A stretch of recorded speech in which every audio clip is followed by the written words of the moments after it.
多個團體喺今日回歸日發起遊行，各自表達唔同嘅訴求。治安警察局話，遊行大約有360人參與，過程順利，秩序良好。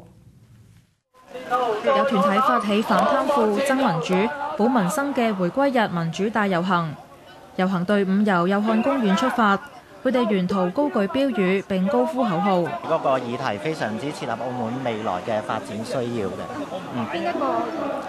我諗未來1年會有政制嘅改革諮詢啦。咁其實澳門係應該要繼續政制，特別政制方面要繼續向前走咯。好多高官呢，佢唔問責，同埋咧做嘢咧，你問佢，佢問非所答。咁我哋想澳門好，所以要出嚟行。一人一票選特首，澳門鐵道在我手，澳門鐵道在我手。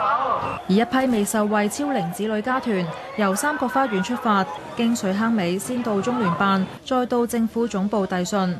其實我都係超齡子女嚇，之前佢批咗嗰啲，我哋覺得好唔公平咯。我哋都係超齡子女啫，係嘛？之前嗰啲有咁多人都批咗啦。而發起機動車輛遊行嘅團體喺氹仔賽馬會集合之後出發，再到三角花園，同由2名本澳居民組成嘅團體一齊遊行，先後到交通廳同交通事務局遞信，反映本澳塞車問題，又認為本澳交通設施欠缺規劃。